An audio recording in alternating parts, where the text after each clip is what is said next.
It's Life is Dope podcast. I'm Graffiti. We started? Yeah, I'm Davey. How you feeling, bro? Man, I'm feeling great. We got this alkaline water. I know, man. They got us feeling fancy. That's that man's life. But check it out, man. I know y'all see it on the camera. We've had some special guests on this show. We just keep glowing up. This brother right here, though, is like a full blown legend. So we gotta properly introduce. I know. Have we introduced a legend yet? Have we interviewed a legend? We had Kick Break. I'm not sure you are now. But we got the legend here. Right here. Man, without further ado, we bring to you the Trill OG himself. The Trill OG. Big Bun B, the Bun B. Y'all make some noise. Thank you. Thank you for Graffiti. Thank you, Dave. Thank you guys for having me. No doubt, man. So, first of all, thank you for being here. We appreciate you. Oh, it's no problem, man. I'm in the city anyway. So Word. So we're going to get to that. What brings you to Denver? Well, I'm currently working with a brand called Mez. You know what I'm saying? I'm one of the people behind the scenes for the brand right now. And so Mez is obviously a cannabis lifestyle brand. Word. You know what I'm saying? So right now we're primarily dealing in oils and pins. We will be expanding to tree at some point. But we're just now breaking in, just getting some accounts in Denver, getting ready to open up some more accounts in a couple of other states and just be a part of not just the movement and the culture, because me, myself, I've always been a part of it. You know what I'm saying? But just getting the word out about it, you know what I'm saying? And letting people know, you know, it's okay to have THC in your system. Right. You know what I'm saying? And it's definitely okay if you need CBDs in your system. You know what I'm saying? So, you know, as you know, the times are changing and the world we live in is changing. There's a new level of acceptance for marijuana, for cannabis, you know what I'm saying, for the entire culture. And I don't see why, you know, people out here who have helped to perpetuate the culture shouldn't be able to find themselves in a position to capitalize off the culture. You know? Right. Absolutely. Yeah, I was going to say, so why exactly cannabis? Is it just more just seeing that opportunity of, okay, everyone else is getting money out here?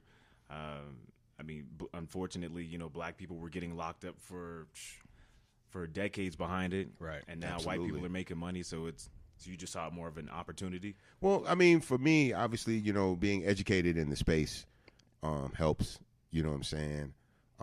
It's literally one of the fastest growing industries in the world. So, you know, you definitely as an entrepreneur, you want to be on the cutting edge or something like that. But I think most importantly, it just makes sense, you know what I'm saying, for what I've been doing, and to have that firsthand knowledge of it, you know what I'm saying, from the recreational side to, you know, the retail side of it, good or bad, however you want to put it. Right. You know, but it's a product that I actively use, right? Like, I've had hindrance to invest in certain industries because I'm not as knowledgeable about it as I would like to be. Right. You know what I'm saying? I talk with Chameleonaire about the tech world all the time, and, you know, he's like, man, adamant about me coming in and getting in the fold and going out to different places. And I'm just trying to find that point of reference where I can come in and actually be knowledgeable about the space. But with THC and cannabis, I have the knowledge already. You know what I'm saying? I put in a lot of the groundwork, you know what I'm saying? Yeah, so to speak. And like I said, I have a point of reference for it. I can speak to it, and I use the product. So, you know, you want to be a person that's, you know, participating in what it is you're selling. You know what I'm saying? You want to be active in it. And I think people seeing you being active in it kind of helps the connection a little bit more. Oh, awesome. Absolutely. I myself have a extensive background in the world of cannabis, you know, THC and pharmaceuticals, but now I'm more so leaning towards the CBD side of things. Of course. And it's kind of a newer experience for me, and I'm like, man, I could have, you know, been on this a while back. You want to speak on that a little bit? Because I know you're a heavy advocate for CBD. Yeah, absolutely. Absolutely. You know, I come from an environment where we never really had the direct link to ease all pains and, you know, eliminate all woes. So we were always looking at alternative ways to get to where we were trying to go. And I think CBD kind of fits right into that mode of life, right? Where people are, you know, they're tired of pills, basically, right? They're tired of these heavy medical regimens that they have to go through 4, 5, 6 pills a day, and if you use this pill, you have to take this pill to counteract the effects of that pill and all of that, and it's just a very ugly cycle that people find themselves in. And for a lot of these things, it's, they don't necessarily need that. There is another option. Right. CBD does come into play for those things. You know what I'm saying? I'm an old head now. I'm not as young as I used to be. I can't get around as fast and as quick as I would like to. These joints don't bend the way I like them to bend all the time. CBD helps with that. I've dealt with mental health issues in the past, dealing with depression, severe anxiety from my lifestyle, and CBD helps with that. Right. So I think there's a lot of people out here who are using the benefits of THC and CBD to deal with things that they don't even realize they're dealing with. Right. I think when people start to delve into the world of THC, or even if they delve into pills or harder drugs or whatever, it's to alleviate anxieties and to try to deal with memories and pain and different things that they're dealing with in life that they don't want on the frontal lobe all the time. You know what I'm saying? Now, the harder the drug, the stronger the blood-brain barrier situation becomes, and then you've gone past alleviating pain or memories or mental issues, and now your whole lifestyle is dedicated just to getting the drug because there's a withdrawal situation going in. CBD is different, right? It's not about addictiveness with CBD. It's about treatment with CBD. You know what I'm saying? And as we get more and more pharmaceutical companies doing more R&D, and different pharmaceutical firms doing more and more research, and more doctors and hospitals doing more research on the medicinal benefits of CBD, we see that it's a path for people who live in areas where they could get it to get what they need to deal with life on a daily basis without having to deal with the ramifications of what happens when you take this pill for 6 months straight. Right. That may actually be one of the most articulate responses about THC that I've ever heard coming from a rapper. Let me just say that. Well, we're coming from a different place now, right? Yeah. When I was young, marijuana, THC, flower, whatever you want to call it, cannabis was in my life for different things. Right. And, there was a coolness factor of it, because when I started smoking weed in the 80s, this is prior to the chronic. So smoking marijuana was not the end thing. There was a coolness in it being sort of counterculture, right? Which hip-hop was also at the time. Hip-hop was not this major popular music form that it is now. So it was just a part of me being, not necessarily antisocial, but just kind of anti-status quo, right? Got you. Right. And so as life goes on, Dr. Dre comes out with the chronic. It causes this major shift in acceptance and even really just awareness of marijuana and THC, and there's a lifestyle that's attributed to it. So a lot of people come into it through that. Mm-hmm. But then as people get older and we have family members that, a lot of times the use of CBD doesn't even come to the need of the person that's actually using THC. They find out that, as they go to dispensaries, right? And, a lot of times you had to get, the medical and the recreational was all in that same space. Mm-hmm. And you find yourself kind of like, why are you, you see people that don't look like you. Right. Right. And they're in that space and you're wondering like, well, they obviously don't listen to Dr. Dre. Right. Listen to hip hop. So what's their connection? Are you guys old hippies or what? And no, it helps with my sciatica. It helps with my back pain, right? It helps with my cataracts. It helps with it. There's all these other medicinal benefits that people are getting from it.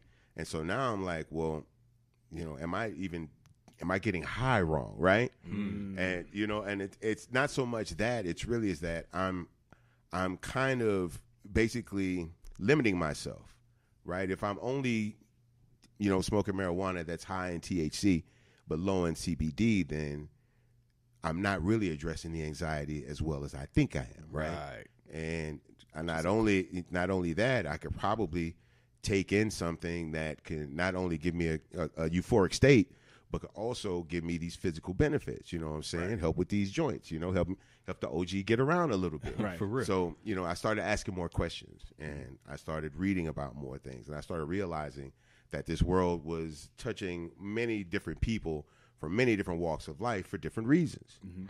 And I'm like, it only makes sense that if you're gonna get into this business, right, and you're going to be dealing with this, and it's like if I want to start a brewery, mm-hmm. right, I'd be crazy to just make one kind of beer, right. As I learn more about brewing and microbrews and all these different pilsners and different kind of things that people like, and I realize, okay, well, if they like this, they'll probably like that too, and maybe they'll want this. So you have to look at it from a business aspect and not limit yourself. You know what I'm saying? Sure. If all I wanted to, just to be very frank, if all I wanted to do was sell weed, I don't have to get into the cannabinoid business. Right. But then I'd be selling myself short, because if I'm going to go through all the trouble of setting up, grow houses and we're going to be, turning strains into oils and the wax and the shatter and all of these different things. And what else? I might as well just go ahead and move into the CBD field myself. And so when I got with the guys at Mez, this was kind of the outlook that they had, right? It was like, well, yeah, we can get in and break ground through this, but our end game should be this. Right. You know what I'm saying? So we can come in and we can start primarily with something that, gives people that euphoria, but then also have these other residual benefits that make people want to break more bread with you. Absolutely. And I think now, just as I get older as well, it's just seeing that side of it, the health benefits. And then I think we're kind of in an odd space, because it's like I try to explain, to like some relatives or something, kind of with that old school mentality, like, yo, that back pain that the doctor probably gonna give you some Vicodin and you're gonna rub Bengay on, like, this will do it for you. And they're like, right. Well, we don't want to smoke weed. And I'm like, but it's weed, but it's not weed. Trying right. to explain CBD, and so it still kind of has that odd, kind of. It's that counterculture, right? Yeah. It's that counterculture aspect. It's something that was never really accepted. You know what I'm saying? So, for us, for our generation, right. if we have somebody in our family that got high, they were probably like the uncle that your mom didn't want you around right. that often. You know what I'm saying? That I'm going to Uncle Terry's house. What you going to Uncle Terry's house for? They ain't doing nothing but getting high over there. What you going over there for? Kind of a thing. You know what I'm saying? But now Uncle Terry doesn't really need THC. Yeah. Right? He'll take THC, but Uncle Terry really needs CBD. Right. You know what I'm saying? Then guess what, Uncle Terry? The same people that got the THC got the CBD now. Yeah. You know what I'm saying? So it's slowly but surely being looked at different, because the conversation of the legitimacy of what CBD does for people isn't coming from what people tend to refer to as the stoner crowd, right? Mm-hmm. They're educated individuals, professional people, scientists, doctors, and people who are all of the mind frame that this actually affects change in people, and we should look into making it more readily available. Right. Definitely. Do you think that we can get hip hop on board with it? Because I think that, we've seen commercial mainstream hip hop glorify drug dealing, to glorifying drug culture, to just like abusing, whether it's pills, lean. Right. Can we get hip hop on board with the actual medical portion of THC instead of having? I think we can, but I think here's the thing, right? When we think of the benefits of CBDs, it's a lot of it is pain relief. Mm-hmm. Younger people don't necessarily deal in pain relief as older people do. Okay. When you're younger, your body bounces back a lot faster. You don't really deal with pain on a daily basis. It's like, you break your arm on Monday, get the cast on Tuesday. Right. By the next Wednesday, you're trying to get that thing off and get back up there. Well, older people's body don't regenerate as quickly and as easily. So I feel like the generation of hip hop that needs to speak to this is that 90s and 2000 era, right? Because those are the people that, quite frankly, like myself, bodies are starting to break down in certain areas. It's running back and forth on those stages all times. You know what I'm saying? Just living a very, intense lifestyle, traveling a lot, moving around a lot, being involved with a lot of things, and the body starts to wear down, and you realize that you have other things that you can do besides taking a Vicodin, like you were saying. These pain pills that have these seriously addictive qualities in it. There's other options for us now. Right. And I think that generation of hip hop, who still has a voice, right, and still has connectivity to an audience that will probably be breaking down around the same time they are, they can start pushing that down to that. Those people, like myself, are now parents and grandparents. So now we're more educated about everything that THC, cannabis, and CBD encompasses, and we can help make healthy decisions, not just for ourselves, but also guide our younger people through that world. Because there's a lot of people that I know now. I have a good friend who has a child with autism. CBD helps that child deal with that. You know what I'm saying? So as we let people know that there are these other benefits, for CBD, then we start to break down these walls. Right, for sure. That's a good segue, kind of shift gears a little bit. Just talking about generations in hip hop and just how we're starting to see hip hop mature I feel like we're in this space right now that we've never seen before. You know, like we're artists like yourself.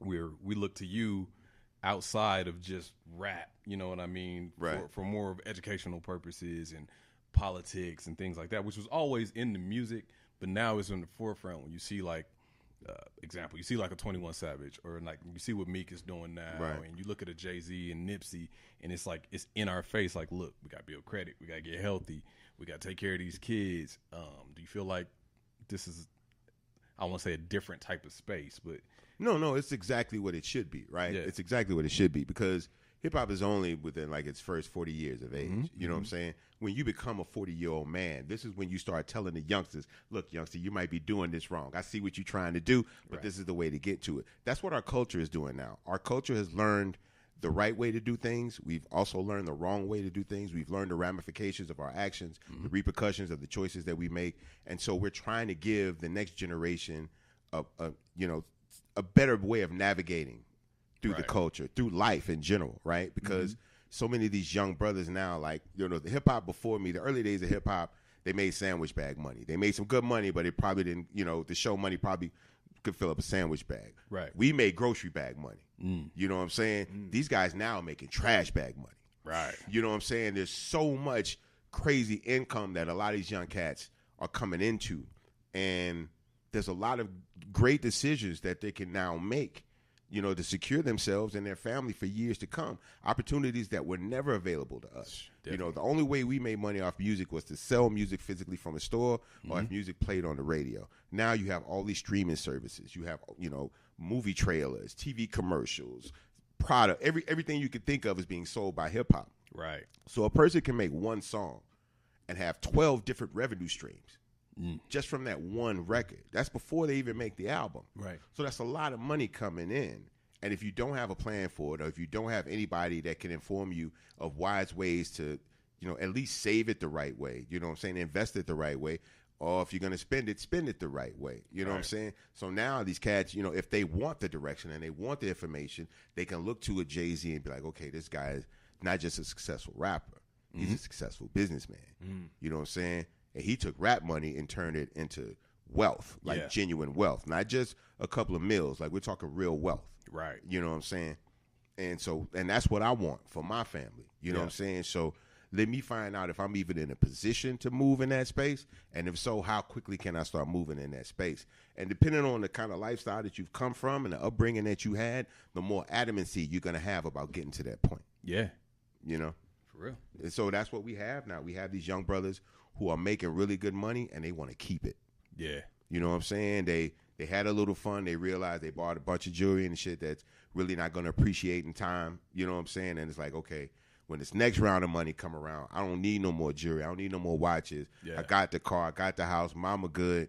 How can I keep this bankroll going forever? Yeah. And how can I take this rap money and turn it into some of that CEO money that y'all are getting? And we're lucky because the brothers that are getting it, the E40s of the world, the Russell Simmons, the Puffies, the Jay-Z's, all these brothers that have turned, rap money or, show money into, corporate money, you know what I'm saying, are not ashamed of telling us what it is that we need to do and helping us find out our path through this thing. We're obviously not going to be able to go and do what everybody else did, but there's something there for us. We just got to get out there and try different things. And I think this is the perfect time for it. We have a great level of communication between our generation and the next generation where they want to learn. And they're smart enough, they can see the success that certain people are having, so they know exactly who to go to.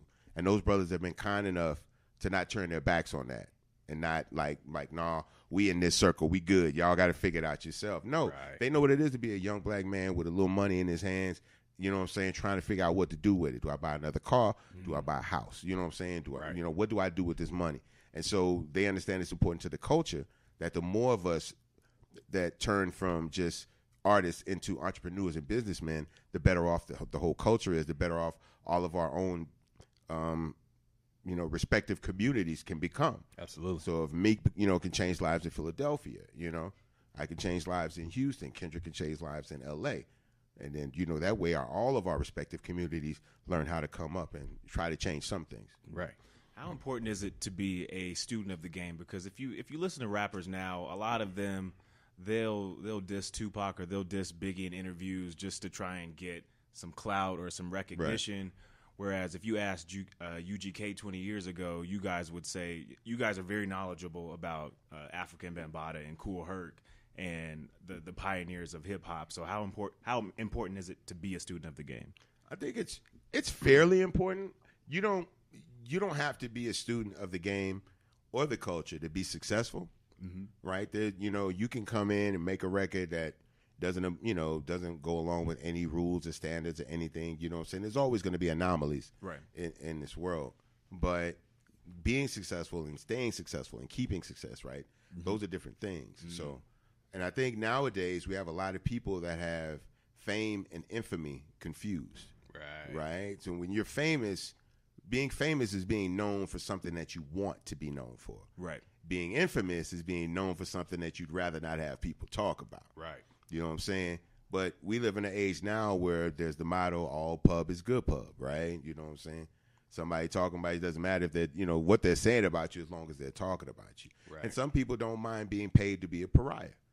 That's just the reality of the world we live in. You look at these reality TV shows, and somebody's got to be the scapegoat. Somebody's got to be the fall guy. And because a lot of this stuff is somewhat scripted, you already have an idea of who's going to be the fall guy. Yeah. You know what I'm saying? But you see the amount of money that's on the check, and you figure, like, I'm not getting any money or this kind of money from anything else that I'm doing, so why not do this? Yeah. And there's a way to live life being the bad guy. Floyd Mayweather's made a very good living out of being the bad guy. A lot of wrestlers I know have made a very good living out of even Hulk Hogan was one of the biggest wrestlers in the world. He was a good guy. He ended up going to being a bad guy because it's just NWO. You know what I'm saying? So it's just a different world and a different time we live in. The only thing is that our culture doesn't necessarily allow a lot of us to separate the work from the real world. That's where the thing comes in. So if people hate you in your art form or in your industry, it tends to translate over into real life if people actually start hating you in real life. You know, like if people play on soap operas, get confronted all the time. How could you do that? How could you, it's a TV show. This ain't real. That's the thing with the viral society, though, is like now everybody's kind of a character. You know what I mean? So everybody feels they need to play a part to fit in or to make themselves stand out. Nobody just wants to go with the flow anymore. Everybody's got to find a way to stand out. Or pay people to beat them up. Just right. So what do? They put their lives, they put their family, put everything on the line for a moment. Yeah, literally. And these moments don't last long at all. And you never capitalize off of them in the way that you think you are. Yeah. So you try your luck if you want. Right, right. But speaking of a moment, man, so like now we're in this era, like I said, kind of that viral society where I wouldn't say it's easier or harder, for these younger artists, but we got way more platforms, specifically talking about music, just to be heard. But now it's the challenge of how people are going to hear you. So everybody's on Instagram, everybody's on everything, but you got to be that guy that stands out amongst that versus, you come from the out the trunk era. Right. Whereas we moving these records, you buy it, boom, that's our income, you like it. Now it's kind of like the Wild Wild West. It's like we got all these outlets, but we almost flooded with too much information and too many resources. I think the big part of that, not to cut you off, but I think a big part of that is the age of hip hop. Like someone, I wish I could remember who it was, but someone was like, "Yo, when we got hip hop was a brand new car. Yeah, it had no miles on it. You know what I'm saying? This new generation is getting a used car bucket. You know what I'm saying? So they ride it like you would ride a bucket. They hull it out. You know what I'm saying? They they don't wash it as much as they should. They don't clean it. Don't change the oil inside as much as they could. They don't do any real care to it. Yeah. As long as it gets them from A to B, that's really all they care about. You know what I'm saying? And the minute that car breaks down, they're gonna leave it on the side of the road. And that's kind of what happens somewhat. Now I'm not saying everybody has to do what we did. Things are gonna change. You know what I'm saying? And I think it's the other side of it is the sheer number, right? Like when we started making music, obviously hip hop was still very young. There was not a lot of albums coming out. So in a month's time, in the early 90s, you would probably see 4 or 5 albums come out, right? And so that's not a lot of music to take in. It's not hard to get to figure out who they are. if that's what you want to be into, and to be able to ride with it and let music grow on you. Right. Well, nowadays, you've probably got at least 400 new guys that have never released the music dropping the songs a day. Yeah. You know what I'm saying? And so it's very hard for people to try to figure out who it is they want to listen to. It's very hard to, because this song kind of sounds like that song, kind of sounds like that song. Mm-hmm. So in order for people to stand out, it has to be a lifestyle thing. So now I'm not just selling you music, I'm selling you my life. You know what I'm saying? So then it becomes, well, how interesting is your life on a daily basis? So even if your life isn't that interesting, you have to try to create or perpetuate a lifestyle that's very interesting in order for people to be like, okay, you got some crazy shit going on. I fuck with that. You know what I'm saying? You got people out here now who do that don't make music. Right. And then they get this big following. Now it's like, well, what do I do with it? That's why you see a lot of like YouTubers now are making music. Yep. Because they've already got subscribers, right? Yeah. Mm-hmm. If a subscriber looks at a video of what they do during the day, they're only going to watch that maybe one time, maybe twice. But if it's a song, they're going to listen to it repeatedly. Right. So a YouTuber can put up a post. Now, there's one guy I was looking at, this kid, Rice Gum. I know Rice is from the FaZe Clan group of guys. I met him at Wildin' Out. Yeah. And they did Gumball with us as well. And I was just looking into his page and his subscribers and stuff. And so pretty much every post he does gets like maybe 2.4, 2.5 million. Wow. But he did a song. And the song got 193 million views. That's crazy. You know what I'm saying? So now he has a brand new revenue stream. The song he's not even trying to be like a dope rapper. Yeah. It's just, he's just rapping, talking about his life, his car, his house, the stuff he goes through, which is not like, it's an interesting life. It's not like, I'm doing a bunch of crazy wild gangster shit. No, it's like, yo, look at all my shoes. My closet is crazy kind of a thing. You know what I'm saying? So but people are realizing that there's all these different ways that you can connect with people.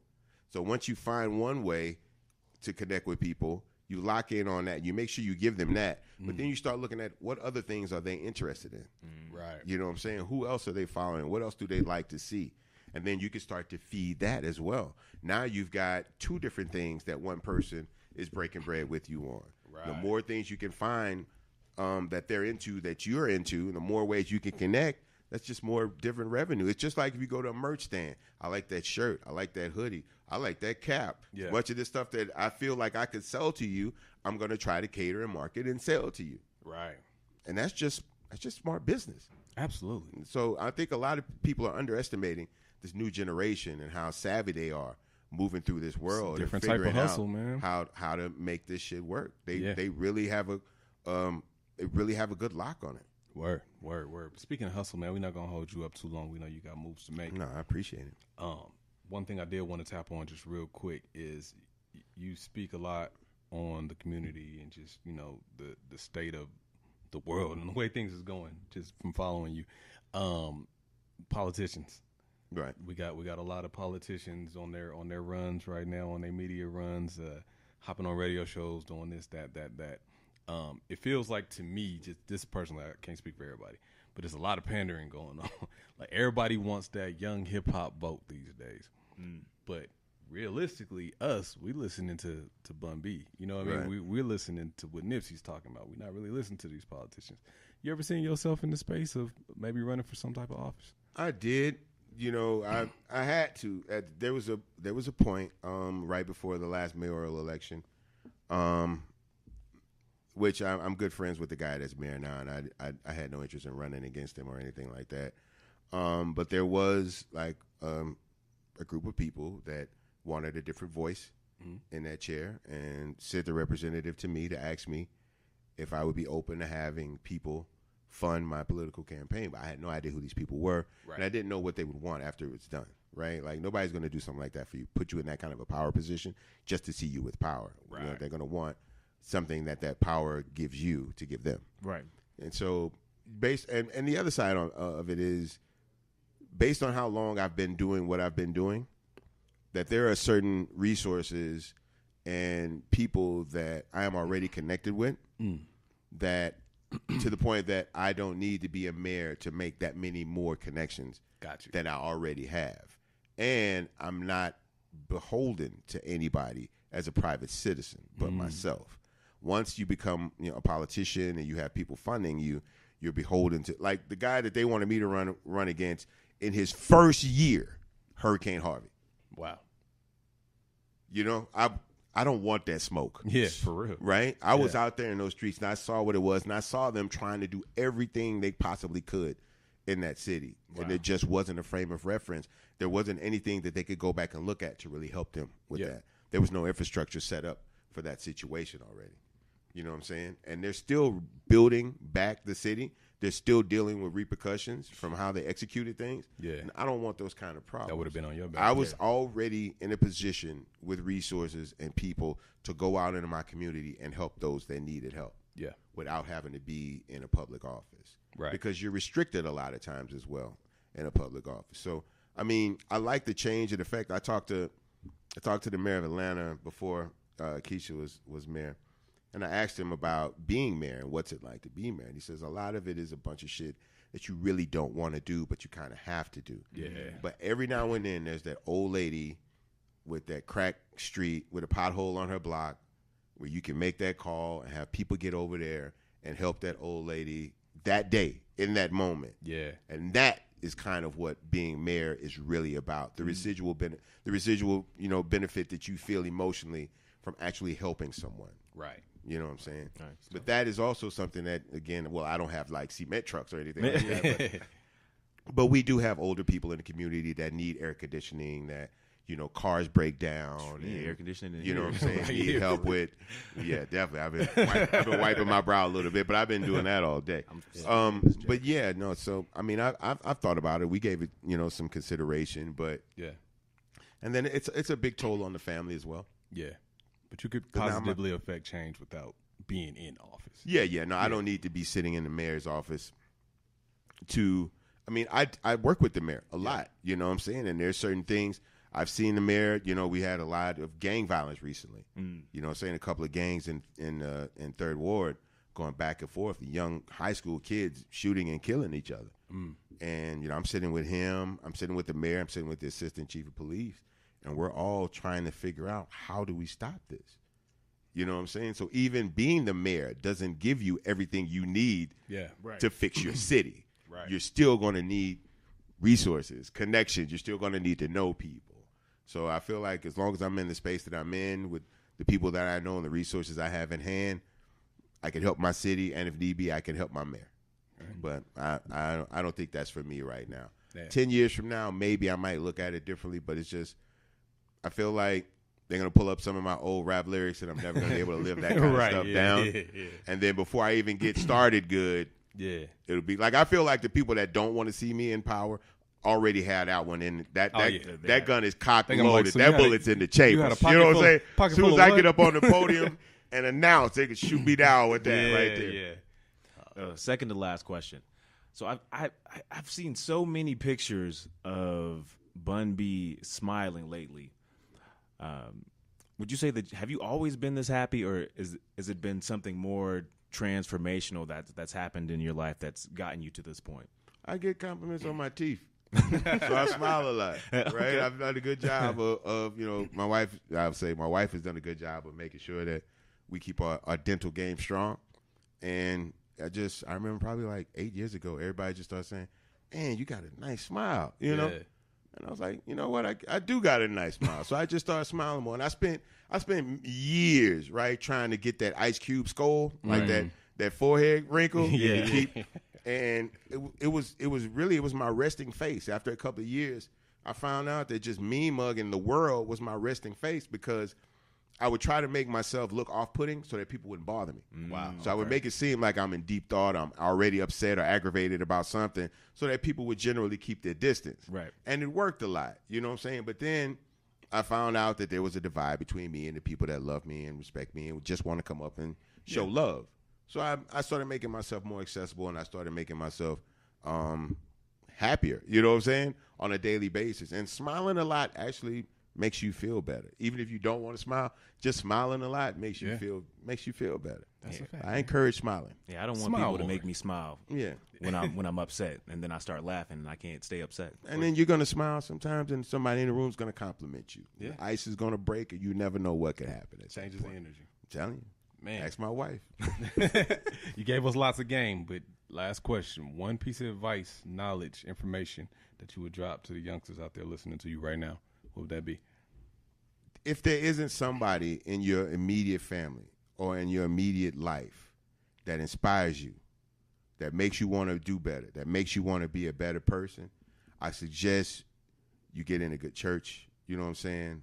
I suggest you get a better connection with Christ and start finding ways for you to have inner peace that isn't built around other people. Because if you go in this world trying to look for upliftment, some people don't find it. You know what I'm saying? And it actually discourages them when they go out in the world and try to find, like, man, I want to do this. Boy, you can't do that. Go sit down somewhere. Right. Man, I want to try this. You better not try that. You know what I'm saying? Other people's hindrances is it tends to be the first thing they give you when you ask them about something. You know what I'm saying? So you got to be careful who you ask things to, too. You know what I'm saying? So, like I said, if you don't have someone that, you know, that's always encouraging you, that's always trying to uplift you, right, I suggest you try to find a good church, and there may be a deacon or a pastor or somebody in there that's willing to listen to you. Or if you're in school, I would advise you to find a teacher.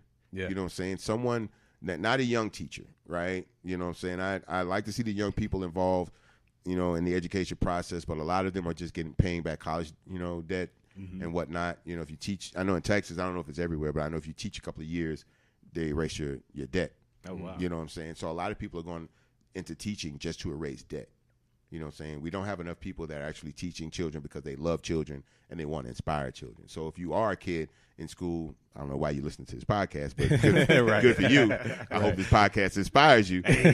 But yeah, try to just find somebody that you know that's been successful, right? Yeah. You know what I'm saying? Find somebody that's doing something. You know what I'm saying? It might be your dentist. You know what I'm saying? It might be your doctor. Yeah. You know what I'm saying? It may be your pastor. It may be your teacher. It may be the guy across the street. But you know, if there's anybody around you that you see that's doing good, ask them for their time. Maybe most people will give it to you. Maybe Bun B. Yeah, if you see me somewhere, you know what I'm saying? I don't have the answers to everything. A lot of people come to me and want answers on how to get into the music industry. The music industry is very different than when I got in. Yeah. But I can give them some encouraging words about how to navigate the system until they find their way in. Or awesome. Anything else you want to plug? Yeah, Mez Brands, baby. No stems, no seeds. Hey, you know, if you're gonna move into space, man, move with us. You know, we're not just enlightening people, we're enlightening people. Hey, absolutely. You already know what it is. Make sure before y'all go to bed, put that Trill OG on repeat. Return of the Trill on repeat. Either one. I get paid off of all of them. They can put any of all of them on repeat. Trill, 2 Trill. Go ahead, play all of them. Just go on that Bun B station. Yeah, man, grab you some of that Mez Mellow. Cut on Bun B radio somewhere. Pull out some of that Mez and you know, and just enjoy life, because life is dope. Life is dope. We're going to end it on that note. I'm your man Graffiti. And I'm Davey. Skirt. We out.